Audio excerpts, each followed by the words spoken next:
Welcome back. आज फिर से सैम्पल पेपर से हम कुछ शॉर्ट क्वेश्चंस यहाँ पर सॉल्व करेंगे। यहाँ पर देखिए लिखा है 20 to 30 वर्ड्स में आपको आंसर लिखना है और ईच क्वेश्चन 2 मार्क्स का है। तो आज हम 11, 12, 13, 14, 15 इन 5 क्वेश्चंस को सॉल्व करेंगे और यहाँ पर विद सोल्यूशन हम याद कैसे रख सके कुछ एग्जाम्पल्स भी मैंने यहाँ पे ऐड किया है। ओके, तो फर्स्ट क्वेश्चन यहाँ पर है, all of us use smartphones. Simple, when we install a new app it asks us for several permissions to access our phone's data in different ways. मतलब जब हम कोई भी एक ऐप इंस्टॉल करते हैं हमारे फ़ोन में तो हमसे कुछ परमिशन मांगता है, जैसे आपके फ़ोटो गैलरी को हम क्या एक्सेस कर सकते हैं, आपके कॉन्टैक्ट को क्या हम एक्सेस कर सकते हैं, आपके लोकेशन को एक्सेस कर सकते हैं as per the demand of the app. Why do apps collect such data. अब क्वेश्चन है, इस तरह से डेटा क्यों कलेक्ट करता है ये सारे ऐप्स। अब यहाँ पर 2 नंबर का ये क्वेश्चन है तो हमें 2 पॉइंट्स तो रखने ही है। Apps collect data mainly for customised notification and recommendations. अब इसको समझते हैं एग्जाम्पल के साथ। YouTube uses watch history to suggest new videos you may like. Suppose आप क्रिकेट मैच देखना पसंद करते हो यूट्यूब वीडियोस में, और अभी यहाँ पर यूट्यूब क्या करेगा, जब आपको इंस्टॉल करोगे तो वो चाहेगा कि आपके वॉच हिस्ट्री को वो एक्सेस कर सकते, या फिर कितने टाइम आप एक वीडियो देखते हो, किस तरह का वीडियो देखते हो। तो इस तरह से वो कुछ कैलकुलेशंस करता है और आपको रिकमेंडेशन देता है कि आप अगर क्रिकेट मैच देखना पसंद कर रहे हो तो आपके एरिया में कुछ ऐसे क्रिकेट मैच आने वाले हैं या फिर किसने ऐड दिया है तो वो आपको वो सारे रिकमेंडेशंस दिखाएगा। या फिर कोई एडवर्टाइजमेंट आ रहा है आपके एरिया से, या फिर कोई एडवर्टाइजमेंट है जो आपके लिए इम्पॉर्टेंट है, कोई बड़ा मैच होने वाला है, या फिर कोई यूट्यूब चैनल जिसको आप ज़्यादा प्रेफर करते हो देखना, उनका कोई नोटिफिकेशन है वो आपको दिखाएगा। कैसे दिखाएगा? आपके वॉच हिस्ट्री, ये एक एग्जाम्पल है। इसी तरह के कुछ एक्सेस वो आपसे मांगेगा, राइट। और सेकेंड है इम्प्रूविंग एफिशिएंसी एंड एक्यूरेसी। अब इसका एग्जाम्पल हम ले सकते हैं, Google Maps uses location data for accurate navigation routes. अब गूगल मैप्स आप जब यूज़ करोगे तो वो बोलते हैं कि आपका करंट लोकेशन क्या है। जब तक आप आपका करंट लोकेशन नहीं बताओगे और आप कहाँ से स्टार्ट कर रहे हो आपका जर्नी और आपका डेस्टिनेशन कौन सा है, ये दोनों आप नहीं डालोगे तो वो आपको रूट नहीं बता पाएगा। और उस रूट में कितना मतलब क्राउड है, कितना जैम है, एक जगह पहुंचने के लिए हो सकता है कि मोर देन वन रूट है, तो वो आपको सजेस्ट करेगा कि किस तरह से कैसे जाना है। तो इसके लिए उसे एक्सेस चाहिए आपके लोकेशन का। और भी काफ़ी सारे एक्सेस ये डिमांड करता है, मगर फॉर सिंप्लिसिटी हम इतना ही सोच के चल सकते हैं, राइट, अपने क्लैरिटी के लिए। अब next question, Sirisha and Divisha want to make a model which will organize the unlabeled input data into groups. उनके पास काफ़ी सारा डेटा है और उन डेटा को वो ऑर्गेनाइज करना चाहते हैं into groups based on features. अब ग्रुप्स मतलब और फीचर्स मतलब क्या है, आप एक हाउस खरीदना चाहते हो और वहाँ पर एक मॉडल है एआई का, हाउस प्रेडिक्टिंग मॉडल, फाइन। अब वहाँ पर जैसे प्राइस वो कैसे कैलकुलेट करता है, square feet, age of the house, कितने बेडरूम है, क्या लोकेलिटी, ये सारे फीचर्स है।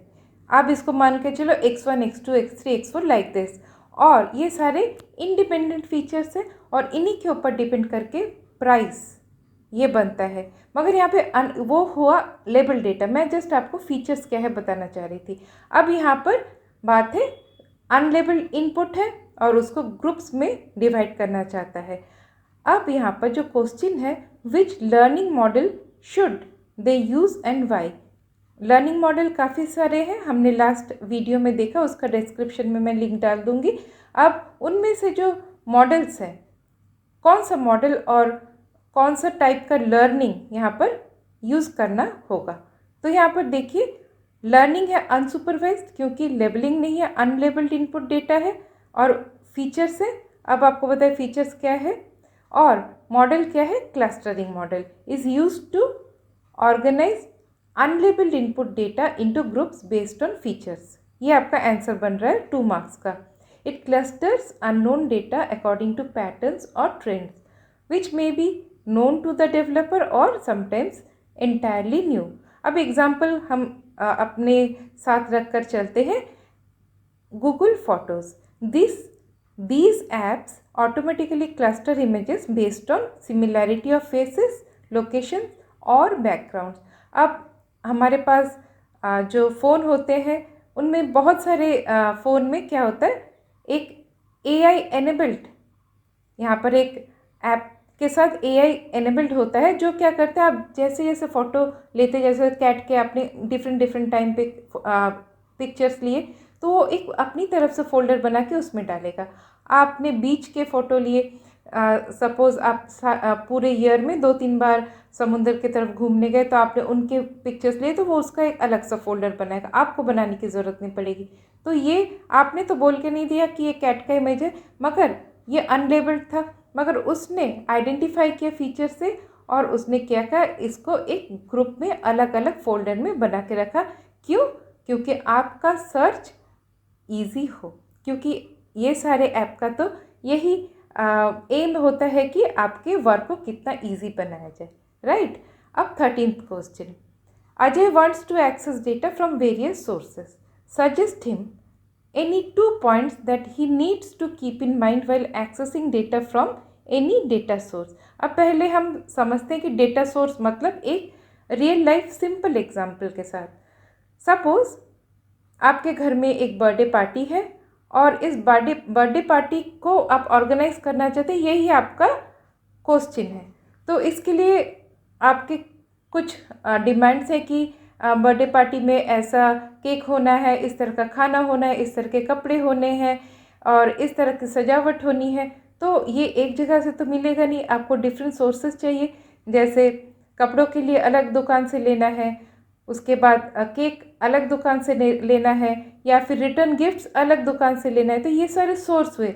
अब जब ये सारे सोर्स हुए, आप उसके बाद ये भी तो डिसाइड करते हो कि कपड़े किस तरह के दुकान से हम लेंगे, क्योंकि आपको हर दुकान में जाना नहीं है। केक आपको किस दुकान का पसंद है, हम वहीं से लेंगे। रिटर्न गिफ्ट्स कहाँ अच्छे मिलते हैं, तो इस तरह से आप डिसाइड करते हो। उसी तरह से जब यहाँ पर काफ़ी सारा डेटा हमको चाहिए और हमको मतलब सोचना होता है कि क्या क्या पॉइंट्स हमको जज करना है बिफोर वी कलेक्ट डेटा। तो काफ़ी सारे हैं, क्योंकि ये 2 पॉइंट्स का है तो हम 2 पॉइंट्स लेके चलते हैं। फर्स्ट पॉइंट है, data should only be taken from reliable sources. Reliable source मतलब जिसके ऊपर हम भरोसा कर सकते हैं, उस तरह का सोर्स से हमें डेटा को लेना है। Because random sources may be wrong और अनयूजेबल। हमने बड़ी मेहनत से डेटा लिया और यहाँ से वहाँ से जहाँ तहाँ से, और मगर वो सारे गलत तरीके के डेटा हुआ तो हमारा तो वर्क ही बेकार हो जाएगा। फॉर एग्ज़ाम्पल, कोविड का डेटा है और आपको उसका एनालिसिस करना है, तो आप कहाँ से डेटा कलेक्ट करोगे? हू के वेबसाइट से, ना कि सोशल मीडिया के जो इन्फॉर्मेशन होते हैं वहाँ से। तो यहाँ पर आपके पास 2 ऑप्शन है, हू के वेबसाइट से लेना है, WHO के वेबसाइट से लेना है, या फिर सोशल मीडिया से लेना है। तो नेचुरली रिलायबल सोर्स हुआ WHO का वेबसाइट, फाइन। अब दूसरा है, data should be relevant to the problem. जैसे हमारे पास बर्थडे पार्टी था, तो बर्थडे पार्टी के हिसाब से हम डेटा लेंगे। यहाँ पर जैसे कोविड एनालिसिस था, तो हम उस हिसाब से हू का वेबसाइट को कंसिडर करेंगे।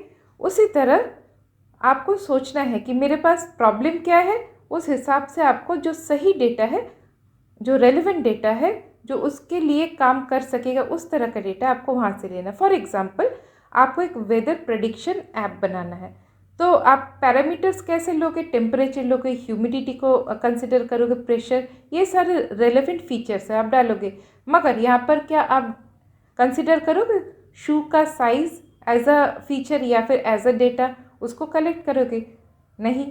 तो ये 2 पॉइंट्स है। इससे भी अलग और भी काफ़ी सारे पॉइंट है जो आपके बुक में है, मगर फॉर 2 मार्क्स हमने यहाँ पर 2 पॉइंट्स को कंसिडर किया।